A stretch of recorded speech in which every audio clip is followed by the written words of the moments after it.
São, e vamos para a outra parte da aula.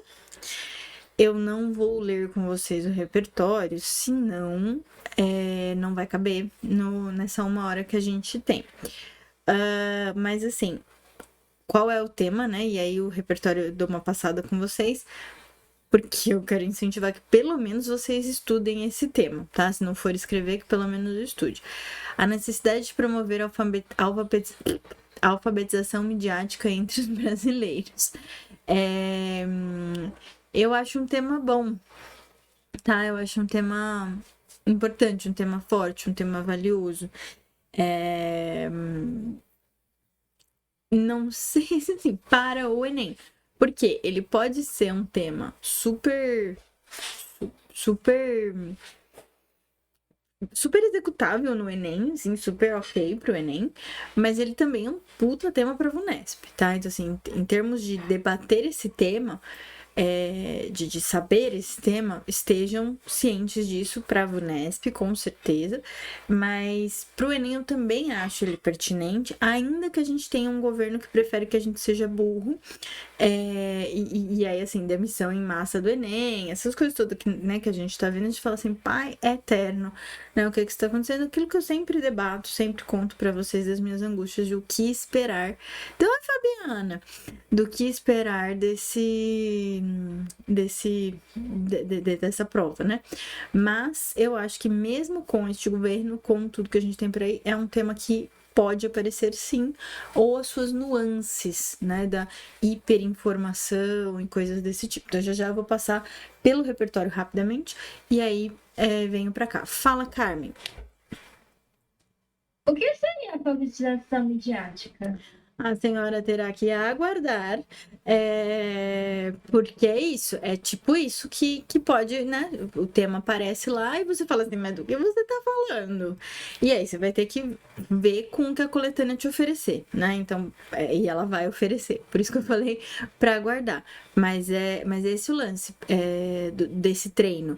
Vocês é um tema importante que pode aparecer com essa ideia, né, de alfabetização, como não de alfabetização.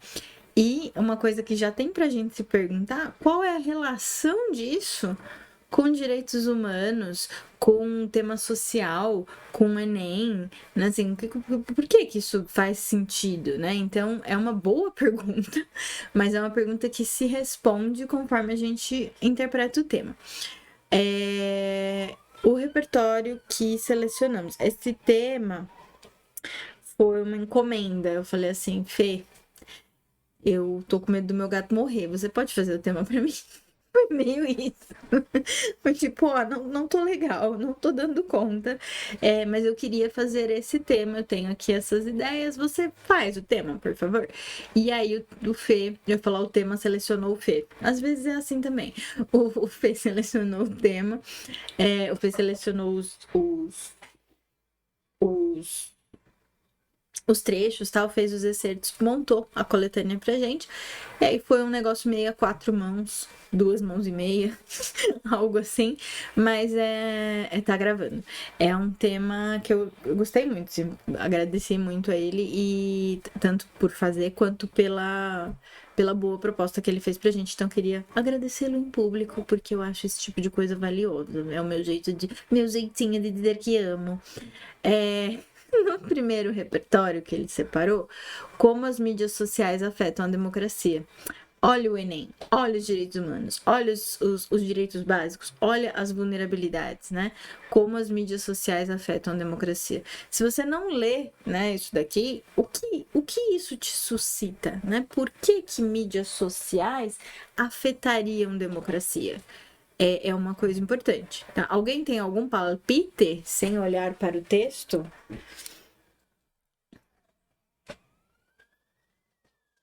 Elas.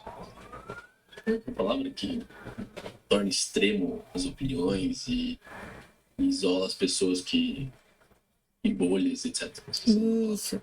A coisa da bolha, ela já é super antidemocrática, porque você não consegue sair dela, né? Se você não se esforçar bastante. Você precisa fuçar Você precisa achar fontes de informação. E aí, se você não tiver esse ímpeto, essa educação que faz parte de uma educação formal, não é só uma educação que vem de casa, sabe? Assim, de tipo, minha mãe me ensinou que eu tenho que ser desconfiada, e aí eu tenho que.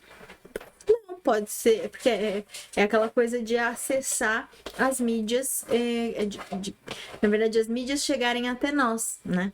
Então é um ponto importante. Tudo bem até aqui? Vocês estão rindo? Tá tudo bem? Então tá bom. E acho que tem uma outra coisa, né, gente, de democratizar no sentido de... Dá pra ficar sem informação? Não dá. A informação que chega é de qualidade. E aí, uma outra camada disso. A gente tem uma vida que ela já era muito virtualizada antes da pandemia, né? Ela já era... A gente já tinha necessidade de definir o que era cyberbullying, o que era crime cibernético. Então, já rolava. A gente já tinha, né? Por exemplo, quando eu comecei a estagiar, eu usava o Orkut. E aí as minhas amigas do estágio falavam assim, sai daquela comunidade, eu odeio segunda-feira.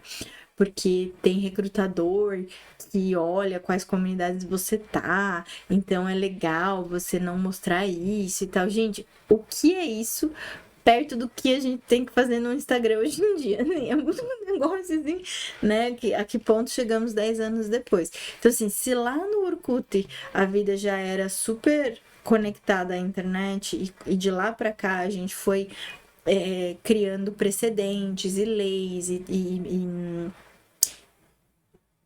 foi entendendo, por exemplo, no próprio Enem de 2011, se eu não me engano, que falava sobre o público e o privado, né? O que a gente publica e o que a gente não publica na internet.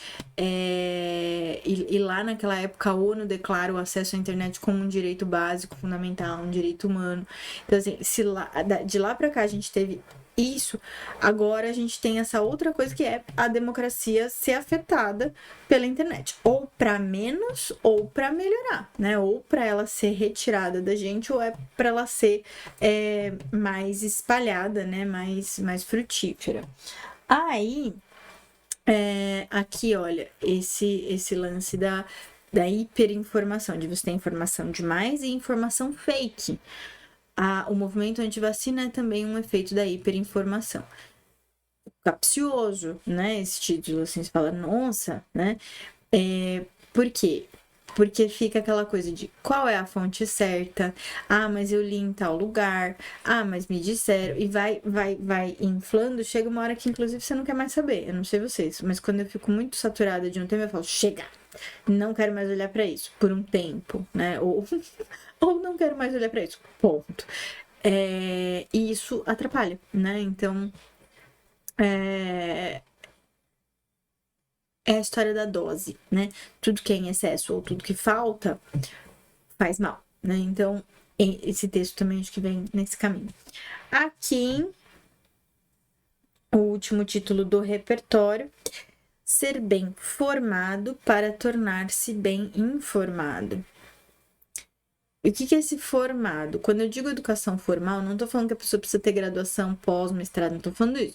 Mas saber ler, saber selecionar, ter essa coisa do desconfiar, interpretar, conseguir perceber que num determinado tipo de texto você fala, eu não confio nesse texto escrito desse jeito.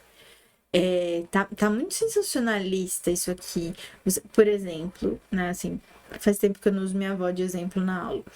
Minha avó teve pouco estudo formal e ela gostava de assistir o Datena. E não é por causa de gostar da morbidez ou do sensacionalismo. Não, eu acho que tem mais a ver com o linguajar que ele consegue, aquele tipo de jornal consegue produzir, com como ele se comunica, e não exatamente com o banho de sangue ou o jeito muito, né? O jeito sensacionalista necessariamente. E Eu acho que isso tem a ver com essa educação formal de ter percebido, ter visto mais referências. E a educação formal permite que você veja mais referências e que você, inclusive, tenha método para questionar as coisas, mesmo que esse método seja mais. Você não aplique em todas as suas etapas, mas você fale assim: isso aqui precisa de um olhar mais apurado. Deixa eu conferir. E aí, onde eu vou conferir? Então, esse saber fazer, ele é relevante, ele é importante. Tudo bem até aqui? Tá bom. Leiam, tá? Assim, mesmo que vocês não vão escrever, porque, sei lá, porque seu gato ficou doente, leiam, tá bom? Ah, sim, ó, o Enzo colocou aqui no chat. Esses vagabundos, esses sujeitos sem Deus, conquista a terceira idade. Sim, conquista a terceira idade, porque tá dando soluções muito imediatas também, né? Acho que isso tem a ver com o processo todo, né? De você vê o problema e aí ele fica escancarado na sua cara, e aí você quer que ele melhore, e aí você quer que ele melhore o quanto antes, né? Então, tipo, o Jânio, né? Era o Jânio ou o Jango que ia varrer a corrupção? O próprio Bolsonaro, que ia. Ele é novo, ele vai acabar com isso, vai resolver isso aí, né? Então, ele, inclusive, o próprio Bolsonaro tinha esse discurso da vida prática, essa é a outra gata, da vida prática, né? Aquele PDF, aquele PowerPoint que foi o. Lembra? Era uma linguagem fácil, né? Então, isso tudo tem aí a ver.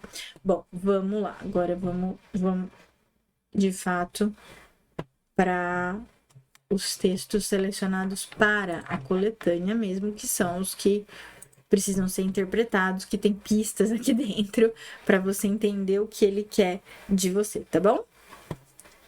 Vamos lá. Existe primeiro, né, a fonte. Diga adeus à era da informação. Agora o que vale é a reputação. Eu já me preparo para ler esse tipo de coisa quando eu for para coletânea, certo? Não outra coisa. Existe um subvalorizado paradoxo da sabedoria que exerce um papel fundamental em nossas democracias liberais avançadas e hiperconectadas. Eu vou grifar isso aqui, porque é bastante coisa, ó. Democracias. Você falou democracia no texto da coletânea? Grifa. Porque tá falando de alguma coisa em relação a direitos, em relação ao que a gente quer.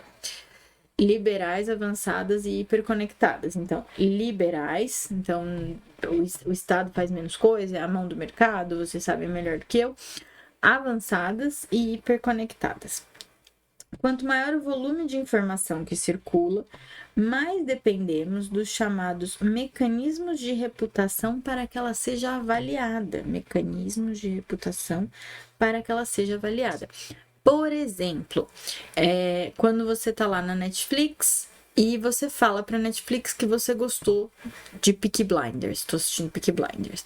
Aí ela perguntou, você está gostando? Eu fui lá e dei um joinha para Peaky Blinders. Agora eles vão o quê? Me mandar um monte de série violenta com gente fumando, bebendo, gente bonita, fumando e bebendo. Então, ele vai entender aquilo e vai filtrar para mim a informação. Eu não sei se vocês já viram no Netflix não, na internet, umas manchetes desses sites que indicam filmes, assim, tipo um BuzzFeed. 10 filmes escondidos na Netflix que você não pode deixar de ver. Por que eles são escondidos?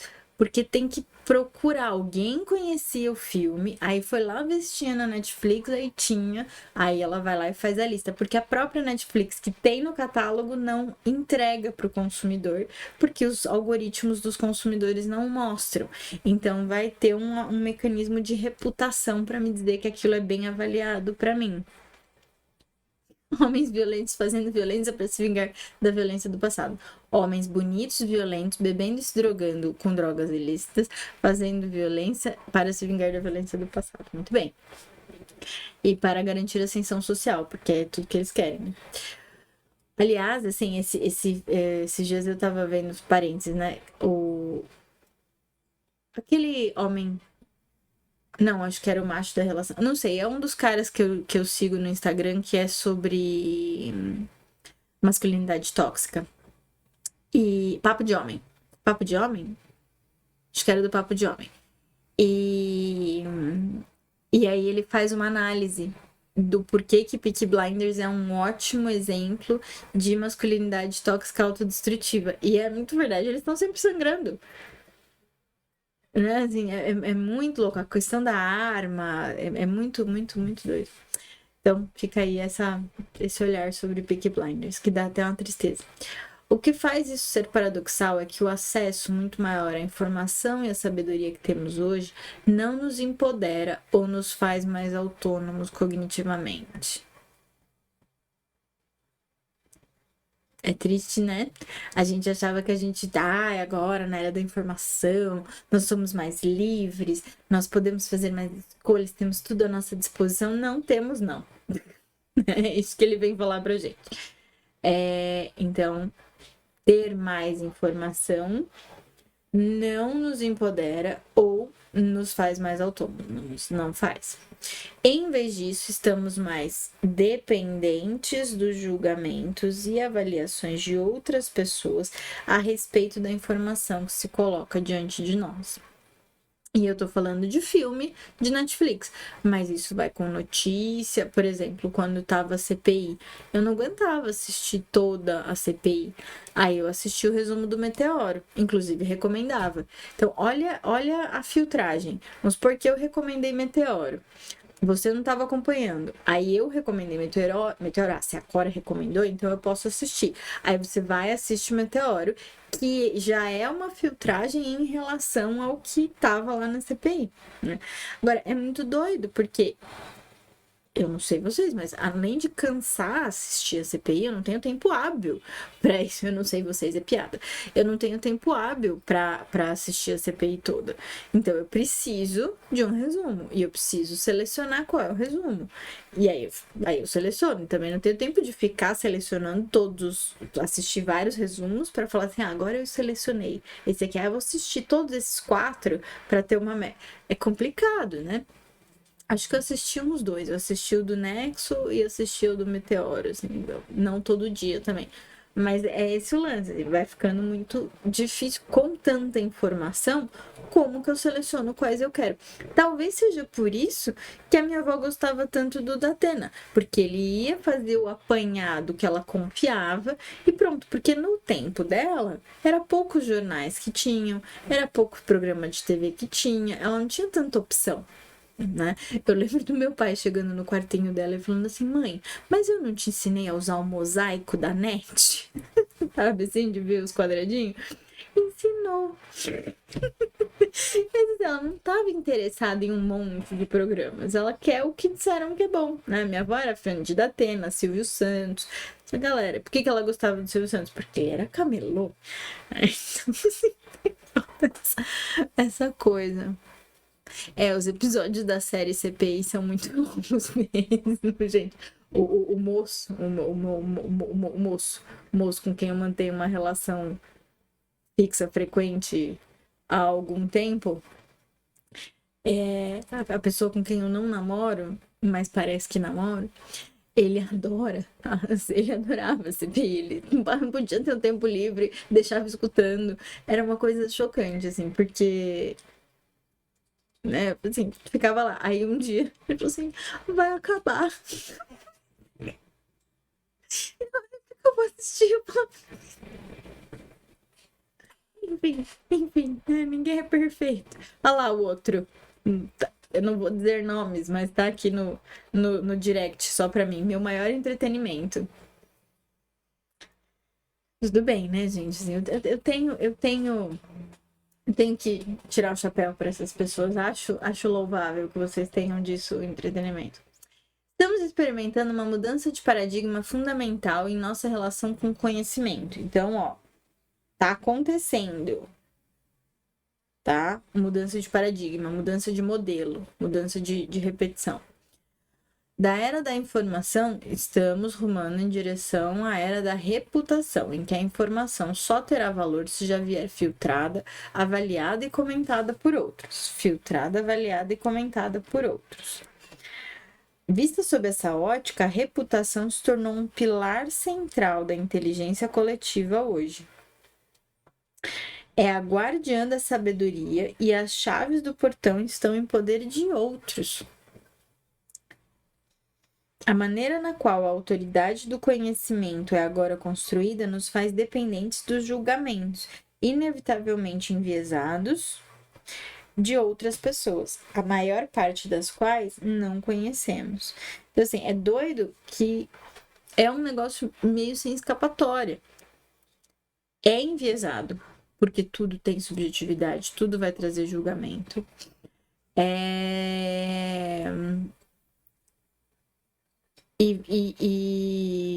E vai ser de gente que a gente não conhece. Por mais que eu conheça o Álvaro do Meteoro, eu conheço ele do Meteoro. Eu não sei se ele é um macho escroto abusivo com a mulher dele. Entende? Porque pode ser, a gente sabe que, né? Não sei vocês, mas assim, é muito comum você escutar uma história do fulano que namorava fulano e era um macho escroto e falava assim, fulano? Nossa, ele parecia tão bonzinho. Então, assim, não sei o que acontece, né? Então, eu inevitavelmente não conheço e inevitavelmente vai ter um viés da pessoa, tá? Ao mesmo tempo que a gente sabe que é isso, ele também vai sabendo, vai mostrando que é um pilar central. O fato de ser um pilar central não significa que é bom ou ruim. Significa que existe, significa que é característico do paradigma que a gente está montando para essa época, tá? E é muito doido porque a nossa sabedoria se forma nessa filtragem, né? Você dá conta, só que quem é que vai fazer altera a chave, né, dessa sabedoria coletiva. Tudo bem até aqui, tá? É mais um texto para dizer, olha, isso existe, essa treta existe. E também para vocês entenderem que é um problema que afeta elementos da nossa democracia. Tá? Porque decisões vão ser tomadas de maneiras diferentes, né? A gente até pode parar para pensar o que é a democracia na sua ideia genuína ali, de que vários grupos de representantes de vários grupos vão debater e vão buscar os interesses de todos esses grupos, e que todos os grupos serão formados por interessados de várias áreas, de várias castas ali, né?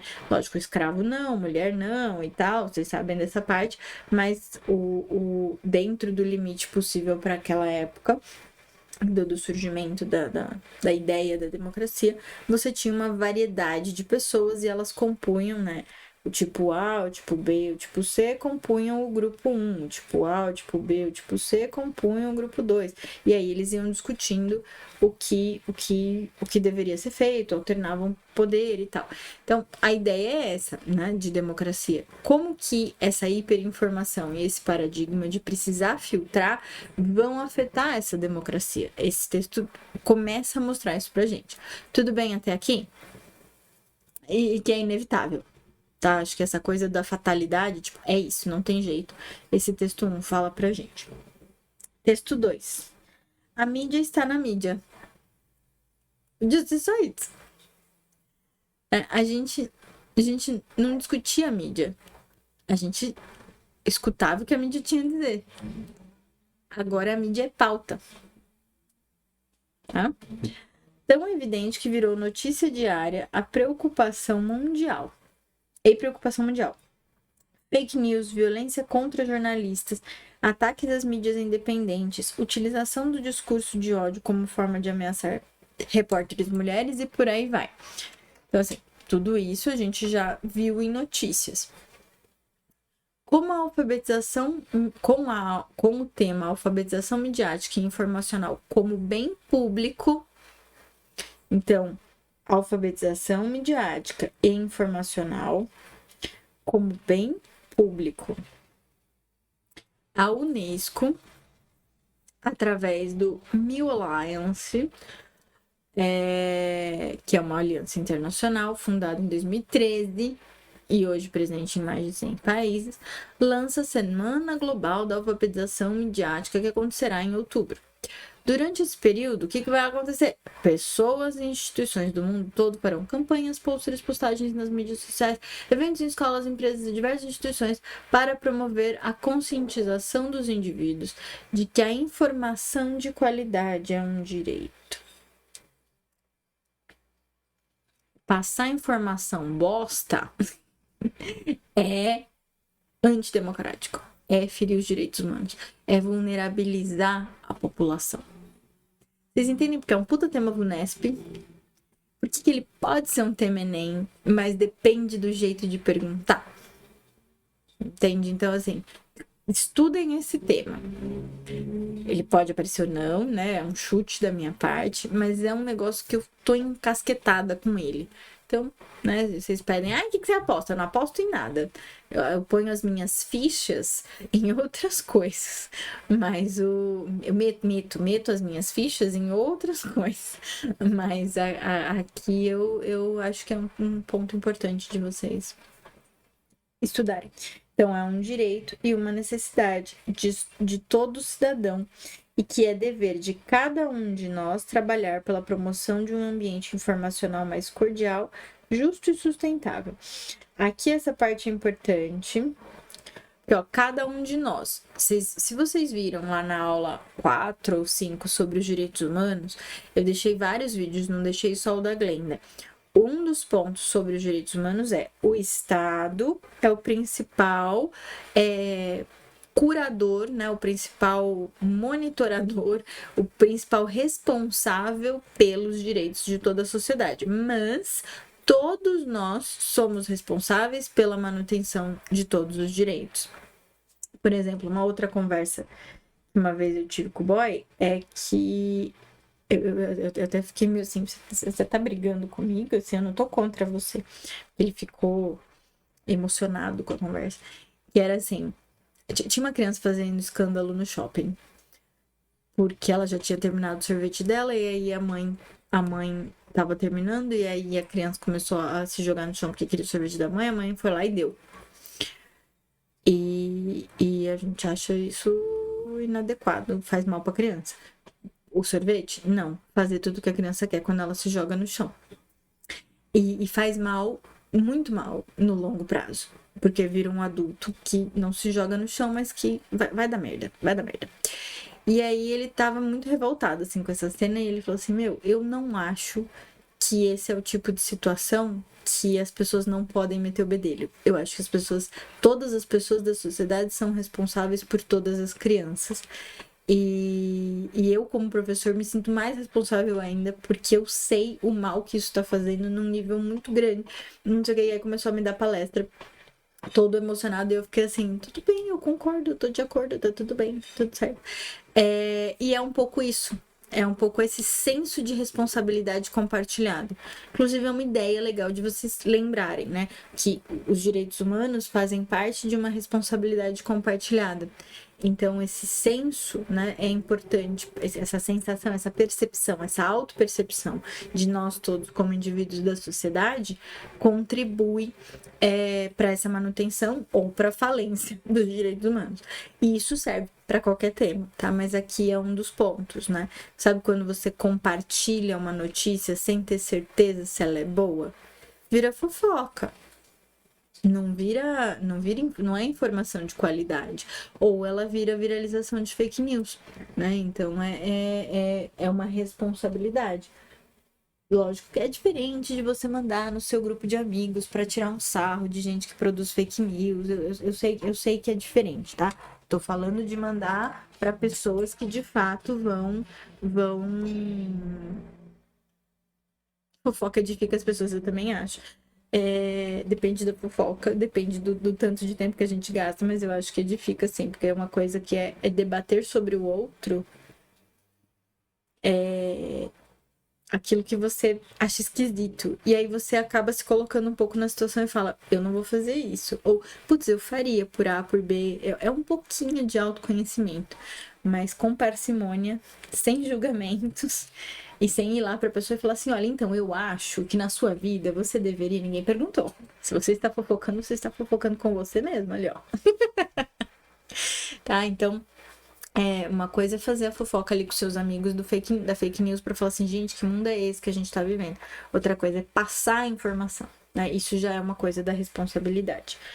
Hoje temos quase 60% de pessoas conectadas à internet no planeta.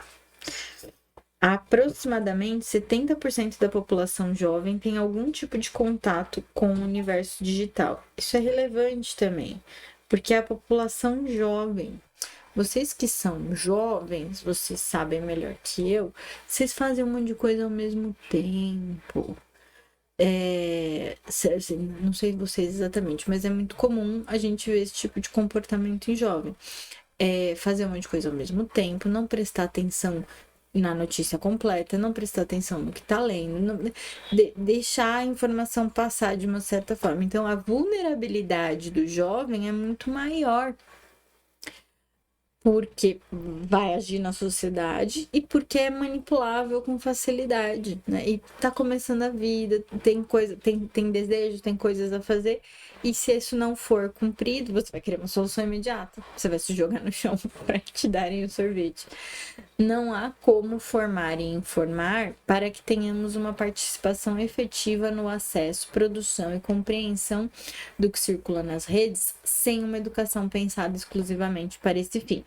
Então, a ideia desse projeto de alfabetização digital, alfabetização midiática é formar e informar para que a gente tenha uma participação efetiva no acesso, produção e compreensão. Então, quando eu acesso as mídias, que eu esteja acessando coisas de qualidade. Se eu for produzir, que eu esteja produzindo conteúdo de qualidade. Para que eu, quando ler e consumir, eu compreenda isso com qualidade. E aí, isso tem que ser pensado para esse fim. Então, assim, você tem que educar o professor, por exemplo, para ele dar conta de fazer uma sequência didática que fale sobre checagem de fatos. Que na escola, já desde a escola, você aprenda, por exemplo, como investigar alguma coisa para ver se aquilo é eficiente ou não. Como você fazer autonomamente as suas próprias filtragens. Como você pode tentar diferenciar o que é entretenimento do que é informação. O que é informação de mídia independente, o que é informação de mídia paga, né? De mídia que tem um dono, né? Tipo, a Globo tem um dono. A Bandeirantes tem um dono, né? Diferente de o Le Monde, que não tem um dono. Ele é uma ONG.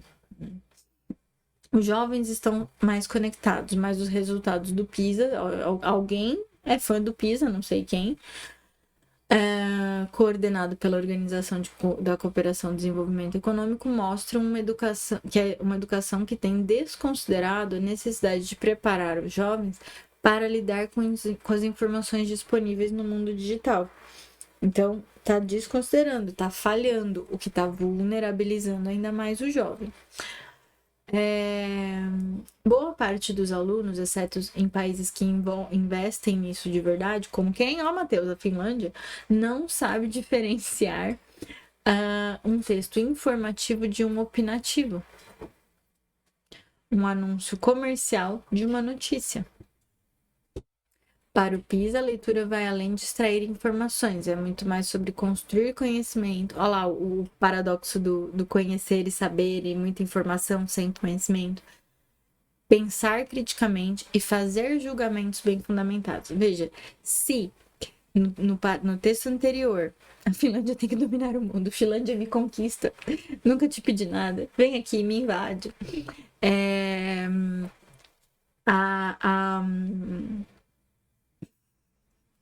Tem várias coisas passando na minha cabeça de tipo como chavecar a Finlândia.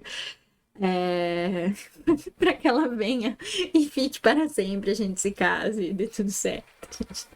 Produz herdeiros. Se o texto anterior falava que a gente está vivendo uma era do julgamento, que a gente tem o Zeca, é verdade, Ju. A gente tá vivendo uma era do julgamento, a gente tá vivendo uma era da filtragem, né? Que a gente precisa julgar, a gente precisa definir o que a gente gosta, o que a gente não gosta. A gente precisa pôr filtro, porque tem coisa demais. E que, invariavelmente, essa filtragem vai ter várias camadas. Uma coisa é o que você viu acontecer na rua. Você viu acontecer no seu espaço de trabalho, você viu acontecer na sua instituição de ensino, né? Você viu, tá ali, você testemunhou. Aí não tem filtro. O filtro é só o seu. Agora, você viu no jornal A, viu no jornal B, leu não sei aonde, escutou num tal outro lugar, e você ir diferenciando essas informações tem a ver com isso aqui de fazer julgamentos bem fundamentados. Se é inevitável, e essa frase que eu vou falar é um raciocínio, mas que provavelmente eu já usaria no meu texto.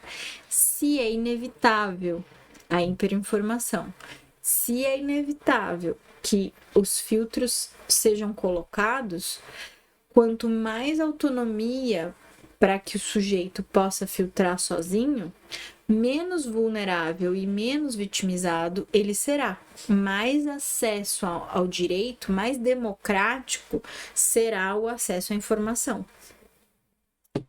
Fez sentido? O gato levantou de novo para comer. Estou muito emocionada. Vocês são ótimos, vocês são incríveis. Vocês me animaram e fizeram o gato comer. Não sei que mel vocês têm. Vamos pro texto 3.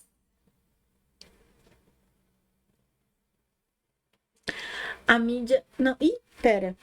Eu passei errado. Eu passei errado. Pera aí que eu vou abrir o texto certo. É isso que dá trabalhar sem revisão. Como é que agora eu entendi o que aconteceu? Eu colei 2 vezes o texto 2, ao invés de colar o texto 3. Ah, tá. Falei, não, gente, tô ótima. Ela tá ótima, ela disse.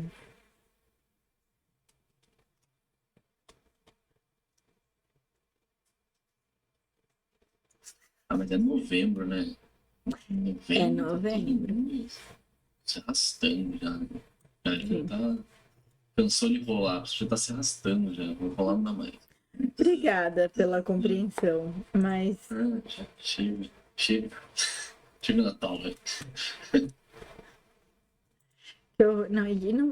Enfim, deixa... Bom, vamos lá. Aqui é tá vendo? Ó, pelo menos eu me engano sobre o meu estado de alerta, mas eu não minto. Esse é o original feito pelo Fê. E é esse o problema. Ele fez, tava lindo, aí eu fui lá e copiei, colei errado.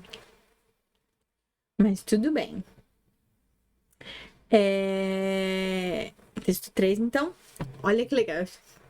Eu não coloquei. Depois eu passo direitinho pro PDF e subo o PDF certo, tá bom? O leitor crítico provoca uma crise quando se depara com algum tipo de conteúdo. Só essa frase já é muito valiosa. Por isso que eu fiquei tão triste, acho, por ter perdido esse texto. Perdido não. O que é provocar uma crise, né? Toda vez que a gente tem uma crise diante da gente, a gente tem que fazer alguma coisa. Porque se a gente não fizer nada, acaba em tragédia, né? Ou acaba em reflexão, se a gente fizer. Isso não é ideia minha, é da Hannah Arendt.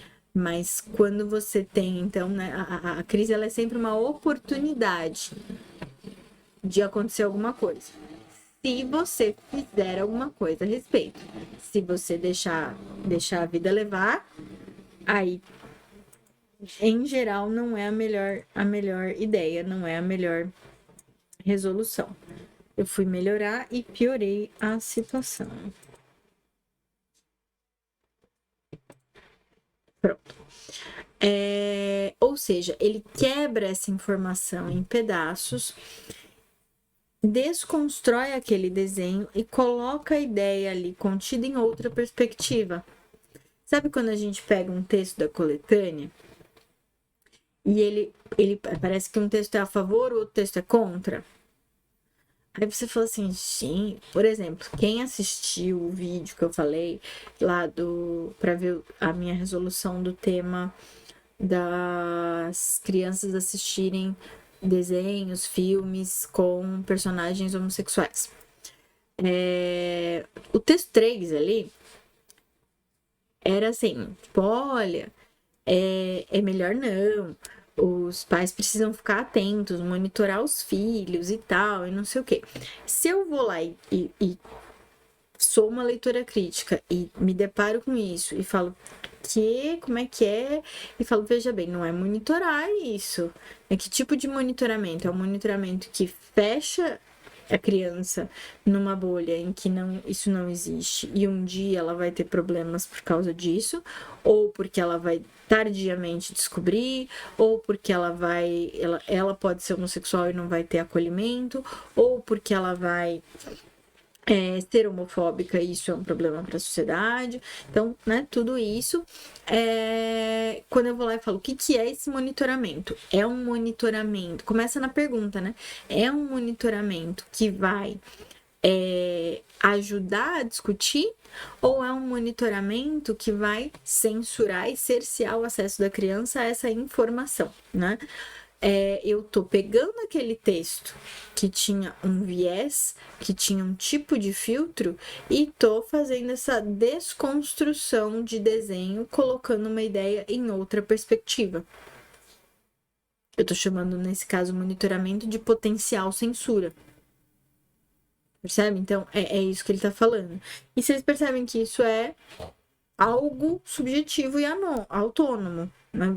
Você faz sozinho, você faz a partir de uma educação formal, de um letramento, de uma alfabetização sobre aquela mídia. Entende o alfabetizar, né? Agora, acho que faz mais sentido. O que é alfabetizar em alguma coisa? Vamos falar em outro tipo de alfabetização. Por exemplo, alfabetização matemática, alfabetização matemática. Saber fazer as operações básicas, você entender que você tem que operar com criatividade em alguns problemas, você ter um repertório, que não é só assim, A, B, C, D, E, F, G. Você tem ali as fórmulas e você sabe a hora de usar a fórmula da melhor maneira possível para resolver problemas que aparecem para você. Então, você também é alfabetizado, né, na matemática. A gente tem, por exemplo, pode falar em alfabetização emocional, você saber nomear os seus sentimentos, você saber lidar com eles e o que fazer quando uma coisa aparece, depois outra, e aí tentar colocar as coisas em perspectiva e tomar decisões. Então, é nesse sentido o alfabetizar. A mídia já está aí, o acesso já está aí. Mas como a gente lida com essas informações que a gente acessa, e lidar com saúde, no sentido de uma saúde social, e não está muito bom, né, nesse sentido do projeto. Essa conduta provoca um deslocamento de certezas baseadas apenas em opiniões. Aliás, isso estava no outro texto e eu não pausei nessa hora. E os jovens, quando vão ler... Cadê? Tá aqui.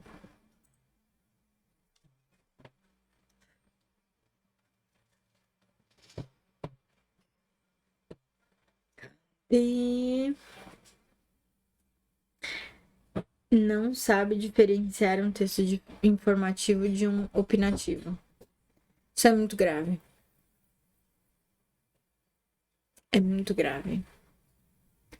Porque, por exemplo, se você abrir o mapa da violência brasileira, não tem tanto homicídio assim por mês. Lógico, toda morte é uma morte, não tô minimizando o sofrimento de ninguém, não é nada assim. Mas quando a gente fala, ai, nossa, São Paulo é uma cidade violenta, ai, nossa, não, Brasil é um país violento. Aí você vai ver o número de homicídios num ano, é menos, muito menos do que um monte de acidente, por exemplo, causa. A maior causa de morte não é homicídio, não é latrocínio, que é depois do assalto, né? Assaltou, matou. Não é. É lógico, tem lugares em que a coisa é mais concentrada, o negócio é mais difícil, e toda morte é uma morte, e a sensação de violência é grande. Mas isso que se passa muito na mídia quando alguém detalhou lá, esses encostados, esses vagabundos, tem que botar preso, não sei o que e tal. É uma opinião. É uma opinião. Abriu o mapa da violência, mostrou quantos homicídios são. Isso é informação. O que a gente faz com essa informação? Por exemplo, eu posso subjetivizar e colocar que cada morte ali é uma morte. É uma dor, é uma família, é uma oportunidade que deixou de ser, é uma potencialidade que não aconteceu.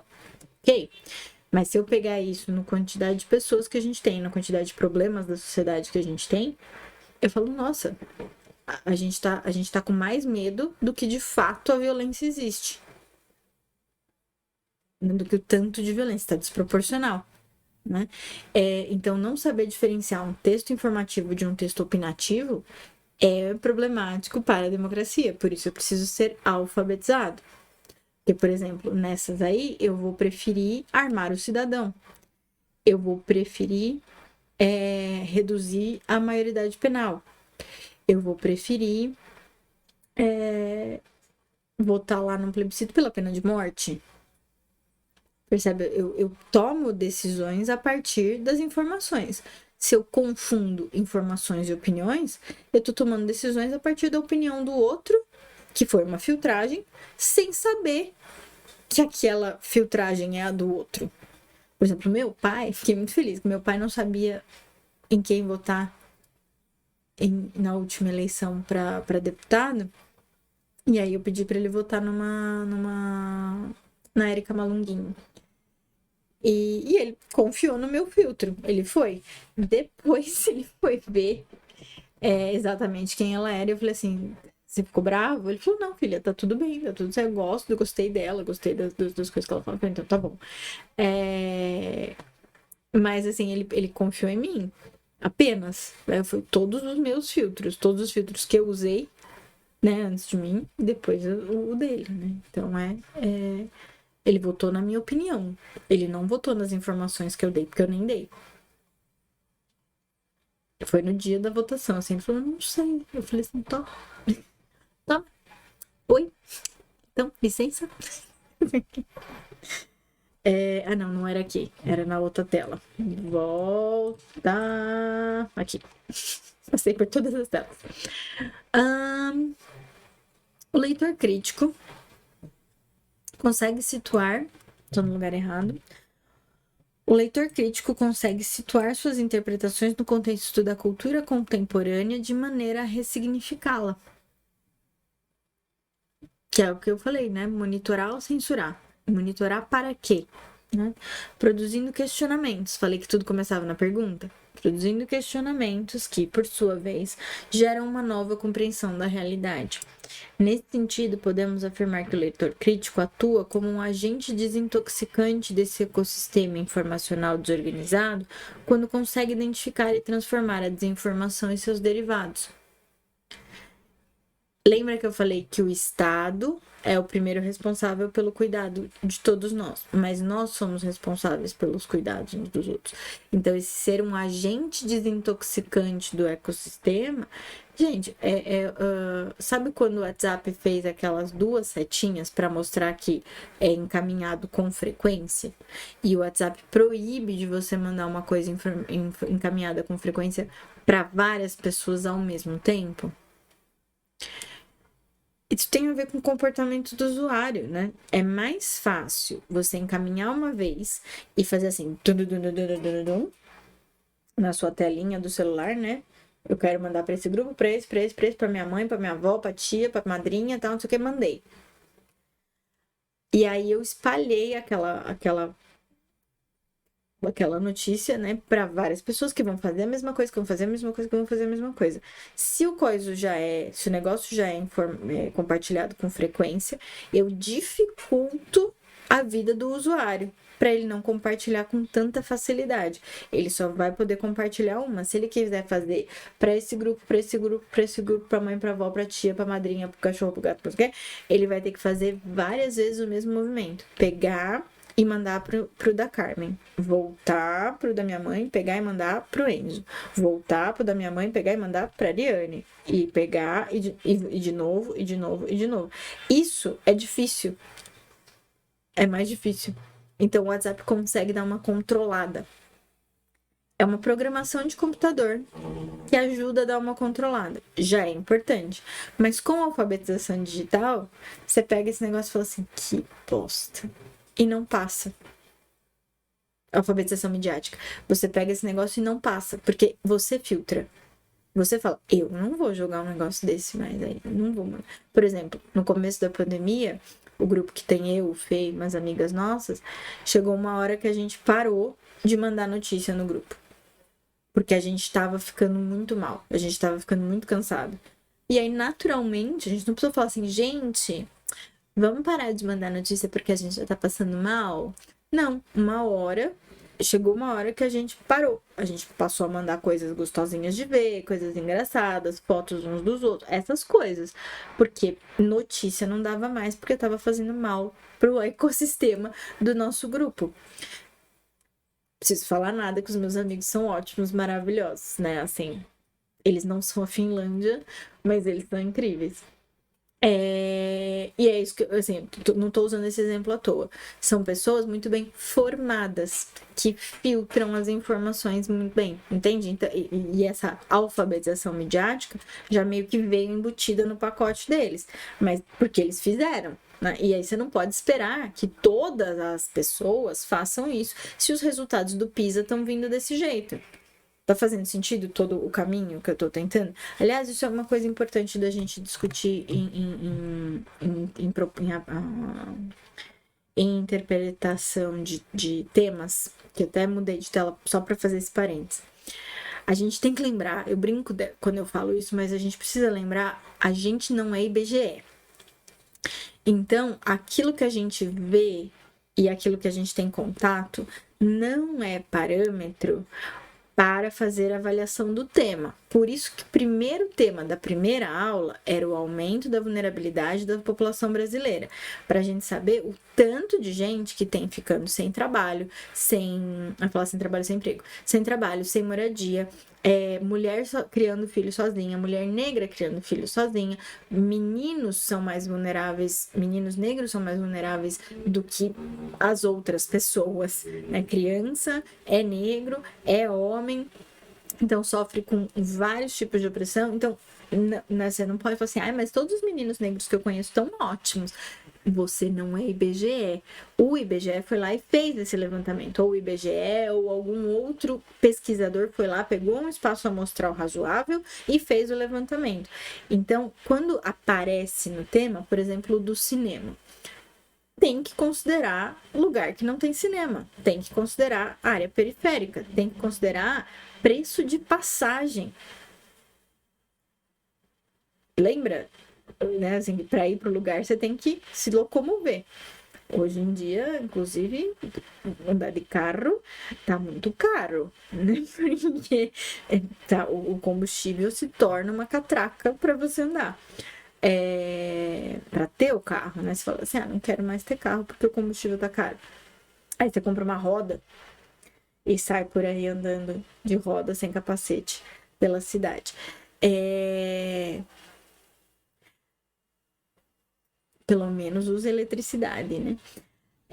Podia usar capacete também, né? Eu gostaria, né, que a sobrevida, né, a expectativa de vida da pessoa fosse longa, né? Mas não, fica aí, né, se arriscando. Aí vai ter que fazer o quê? Botar caixinha de areia, dar ração na boca, água no conta-gota, se aconteceu. E nem gato né? Então, a passagem de ônibus. A passagem de ônibus pode ser um impedidor da pessoa assistir um filminho, porque no cinema, porque o cinema tá longe, vai ter que pagar, e aí vai ter que voltar, e aí é para mais de uma pessoa. E no cinema, antes da pandemia, era R$100 no shopping. Fácil, sim. 2 entradas, mais pipoca, mais o estacionamento, R$100 você deixava. Isso se você não jantasse no shopping, né? Então, assim, é um Parece que acesso. acabou a meia entrada, né? Mas tudo bem. Ela foi e voltou. Precisa. A última coisa que eu vi foi, tipo, que tiraram depois que revogaram. Eu não tenho certeza em que pé que tava. Mas assim, é um cercamento. É igual botar imposto em cima de livro. Entende? Falar assim, olha, americanas, só quem pode pagar por isso vai ter, né? E aí não adianta a gente ficar assim, ai gente, mas imagina, tudo bem, vai, eu sei que é caro R$100, mas é uma vez por semana, é uma vez por mês que a gente faz isso. Não é sobre a gente, é sobre um público maior, né? Então, tem que lembrar disso para olhar para os temas todos.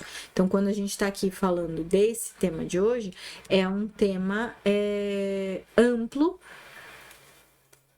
nesse sentido, de não vale pegar só a gente. Pode pegar só a gente, porque vocês sabem, todo mundo tem aí a história do grupo do WhatsApp da família, que passa uns negócios que você fala, como é que quem vai contar pra eles que não é verdade e como vai contar pra eles que não é verdade? Geralmente no grupo dos primos, né? Você fala assim, gente, vocês viram o que a tia fulana falou? Eu não aguento mais esse tipo de notícia, eu vou sair do grupo, né? Esse tipo de discussão. Então, assim, não estamos falando de pessoas que têm essa formação, estamos falando de pessoas que não têm, tá bom? Tá bom? E mesmo quem tem, às vezes faz umas cagadas, tá? É normal, mas aí é o normal. Ah, não era isso que eu queria. Ok, muito bem. De repente eu subi. Então ele desintoxica. Porém, formar o leitor crítico não é algo simples e rápido. Muito pelo contrário. Então você já pode perceber que, por exemplo, o seu projeto de texto pode se pautar na lerdeza do processo. Então, por exemplo, o problema pode ser o problema 1, né? Pode ser a hiperinformação e o quanto isso atrapalha a democracia. O seu segundo argumento pode ser um agravamento por causa da lentidão do processo. Porque enquanto você está tentando formar essas pessoas, um monte de hiperinformação mal resolvida já foi passando e a sociedade já foi evoluindo com aquilo, que é o que a gente está vivendo, né? O algoritmo manda na gente, os bots mandam na gente, as fake news mandam na gente, e aí as decisões são tomadas a partir desse ecossistema intoxicado. E aí, então você pode vir num primeiro argumento falando, olha, tá assim, e isso se agrava porque vai piorando o quadro de intoxicação do cidadão, né, do brasileiro. Porém, muito pelo contrário, trata-se de uma tarefa a longo prazo que deve ser planejada e levada a cabo por um conjunto de atores nas mais diferentes funções sociais. Ele quase está falando assim, pensa variadamente aí nos seus agentes, tem várias opções para você estar lá, tem opções para você pensar num problema A e resolver com a gente A, num problema B e resolver com a gente B. Então tem projeto, tem opções. É para isso que um texto desse tipo serve numa coletânea. Sem dúvida que a chamada alfabetização midiática e informacional deve ser incluída na escola, nos diferentes segmentos, desde a mais tenra infância. É verdade, gente, né? Vocês já pegaram uma fase que na escolinha devia ter computador na escola. Eu não. Eu fui aprender a digitar depois da 5ª série. Meu primeiro trabalho digitado foi quando eu tinha uns 12 anos. Como é diferente, é incrível. Então, assim, se a criança já tem acesso, pensa num tema que a gente fez lá no começo do ano, que era a criança hiperconectada nas telas. Se ela já tem acesso à tela desde muito pequena, por mais que no começo seja com um joguinho, rapidinho ela cai no YouTube do Felipe Neto. E do irmão dele lá, rapidinho. Isso já é informação.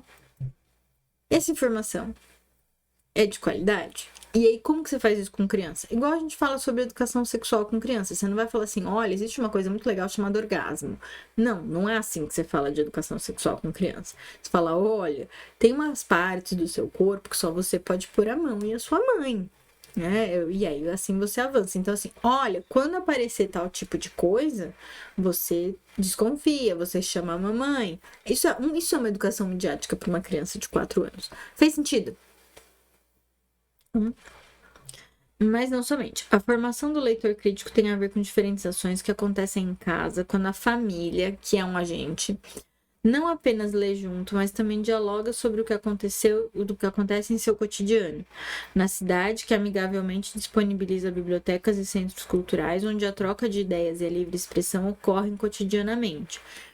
Então, você promover mais cultura, você lembrar as pessoas que a biblioteca existe, você ter bibliotecas equipadas, você ter sarau na biblioteca, você ter eventos, né? Então, isso é um problema da prefeitura.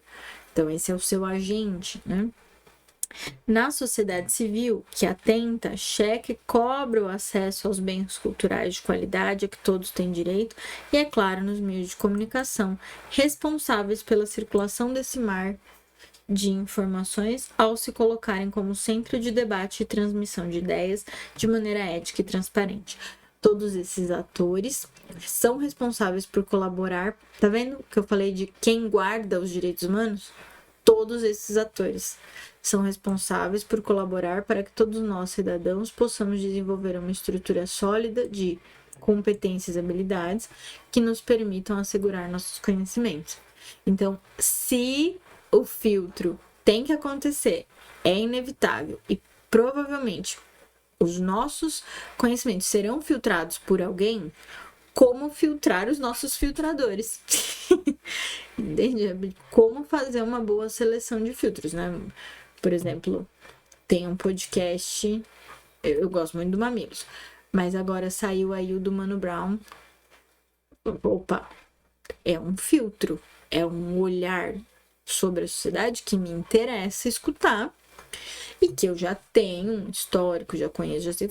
O site do Drauzio, assim, eu quero saber alguma coisa de saúde, eu digito a coisa de saúde, Drauzio Varela. Provavelmente ele vai ter falado sobre, e eu confio na informação, porque ele é um filtro. Veja, não tem como eu ir fazer faculdade de medicina pra saber o que é dor na nuca. Eu poderia ir ao médico, que também é um bom filtro. Mas a dor na nuca não tá persistente. Vou lá no Drauzio, né? Vou lá ver. Ou então a questão das vacinas, né? Vou lá ouvir o que o Drauzio tá falando. Vou lá ouvir o que o Átila tá falando. Foi uma piada no começo, né? Mas porque o Átila, ele falava o currículo dele, né? Nas lives.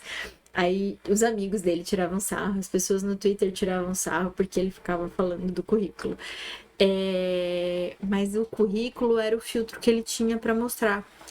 Porque tudo bem, ele já era o Átila do canal e tal, ele já tinha seguidores, mas não se tratava. Gente, esse moço, ele tem que ganhar no mínimo uma medalha do próximo presidente, porque desse não vai ganhar.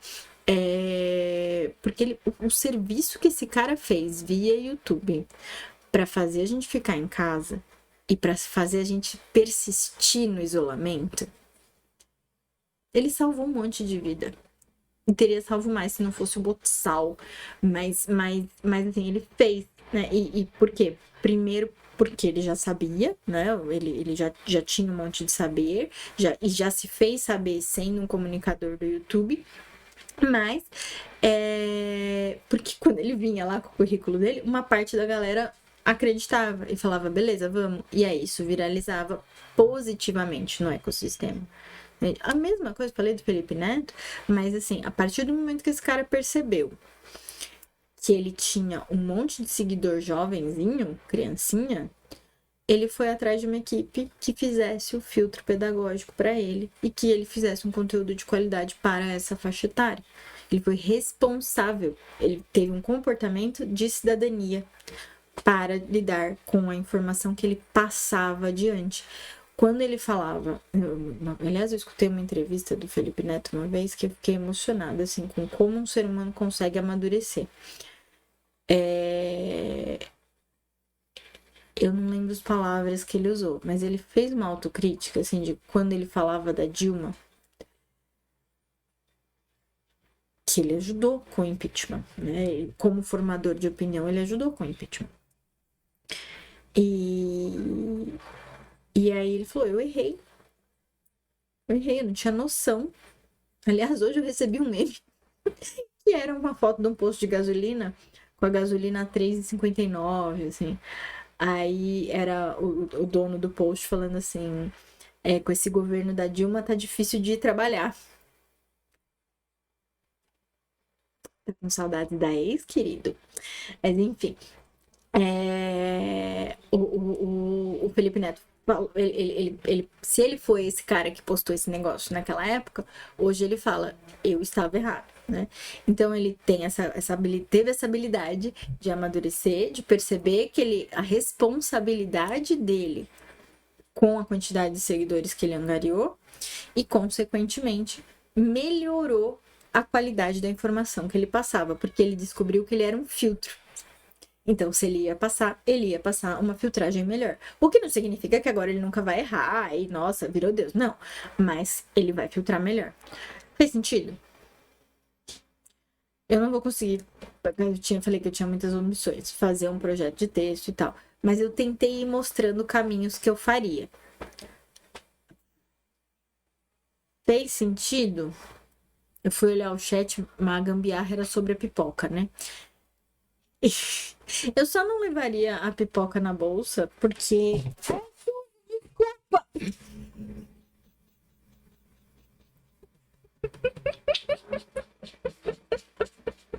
O que aconteceu?